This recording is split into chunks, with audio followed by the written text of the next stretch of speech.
So listen, Detroit is on the rise as business and residents move back into the city to write the next chapter in the history of this great metropolis.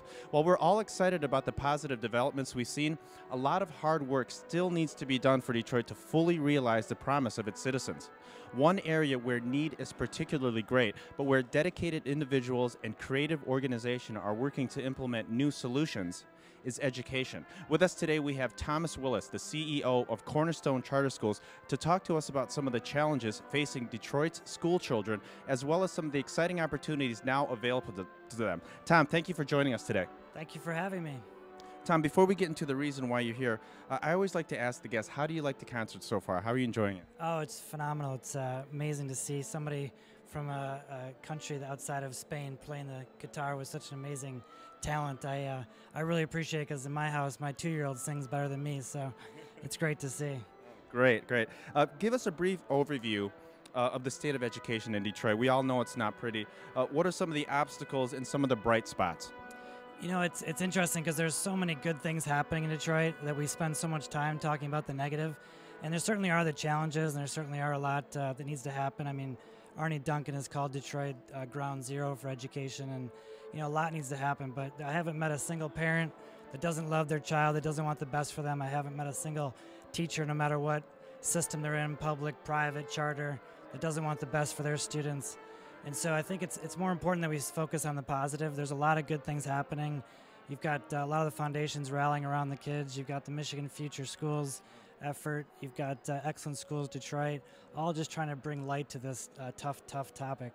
Agreed. And can you elaborate on the focus of the Cornerstone Schools? Well, Cornerstone started about 20 years ago. Clark Durant and a lot of founders came together to put that together. And about 3 years ago, they birthed the Cornerstone Charter Schools, of which I am the CEO now.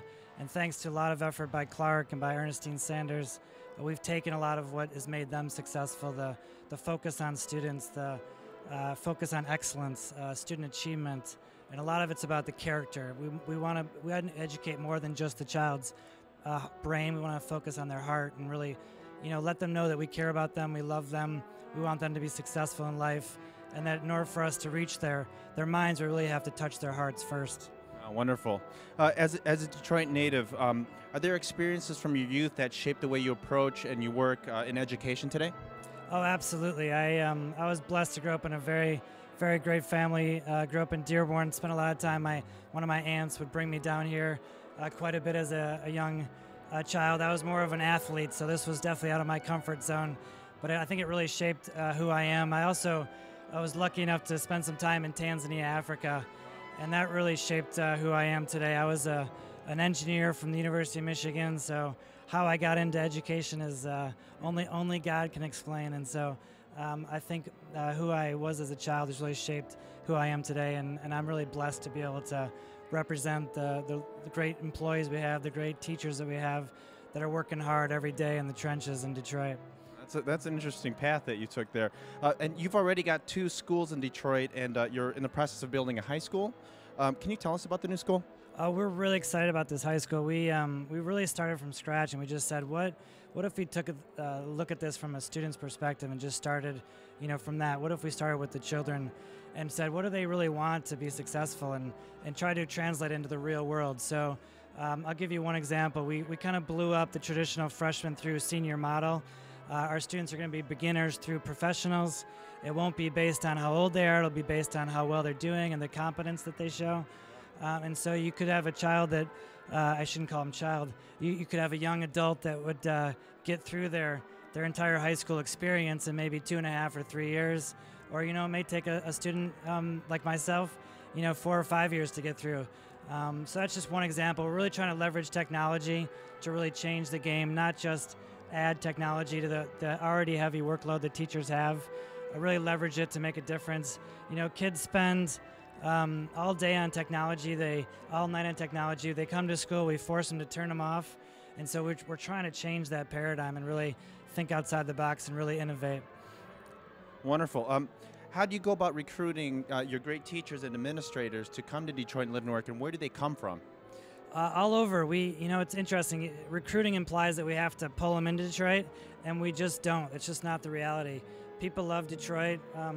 again, it's one of those things where we spend so much time focusing on the negative, and I think there's so many fantastic things happening in Detroit that, it's more a matter of finding the right fit for us.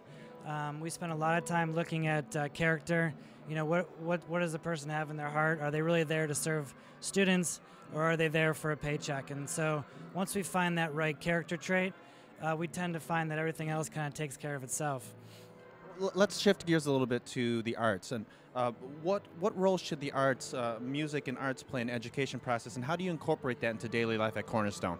Well, again, I have to attribute this success to Clark and Ernestine, and probably a lot of advice they got along the way is that, we've always felt that arts were very important to what we do in the schools. Every third grader takes a violin, and I heard a good quote about that the other day. Somebody said, "Why do we offer violin?" I said, "Well, have you ever met a stupid violinist?" And it's true. It really elevates the game, I think, for the kids. There's a lot of ownership. There's an instrument that they have to take care of, and that just it forces the it really takes it to the next level, I think, for the students. They really get into it, even if they're not innately talented when it comes to music. They get into it. They love it. It's a part of their day. I wish I had that opportunity as a child. That's probably why one regret in life is I'm not a musician. So I think it's terribly important. That's okay. So I understand, in addition to your work in the K through 12 education, you're also involved in a project to attract young professionals in a variety of fields to Detroit. Can you tell us a little bit about that? Yeah, Challenge Detroit. Doyle and his team over there are doing a fantastic job. It's a really amazing vision. It's a community-wide effort. They want to bring 30 young professionals to 30 organizations throughout Detroit, of which we're one. A lot of organizations have signed up, big companies, small companies, medium-sized companies like Macro Connect, a technology company in the city. And it's really about just providing experiences, providing opportunities for people all over the country to come and experience what we know and love about Detroit, but that I think that people assume isn't there. And so it's really a great initiative. I think their timeline is to start rolling this out in early 2012. So we're excited and honored to be a part of that. Congrats on that. And speaking of young professionals, I understand you're attending tonight's concert with a whole group of them, like nearly 300 of them, and they're part of the Passport to the Arts program, one of only a handful in the nation, I understand. What's the Passport to the Arts all about? Oh boy, I'm not their official spokesperson, so it's a phenomenal event. I hope I don't say anything that's not correct, but phenomenal program. My wife and I have been doing it for a couple of years now. It's it's a great way to see multiple events throughout the city. Obviously, this is our kickoff tonight. We go to different dances, different plays. There's movies. It's just a great way to experience the arts and cultures in Detroit, and it's actually quite economical. So I think part of their model was to really try to bring in young people and to give them that opportunity. A lot of people assume that it's really expensive to come, to the opera or to the Symphony or to the Orchestra Hall, and so this is a really great way for the younger folks to get that experience and to get a taste of what the arts are all about. So, and then afterwards they always have a little party, which is great, and so people get together and kind of meet and greet. So it's a fantastic organization, great work that they're doing. Well, I appreciate all the work you're doing for the city and for education, Tom. Thank you so much for joining us, and I hope you enjoyed the second half of the concert. Thank you, Alex. It was great to talk to you. Thank you. All right.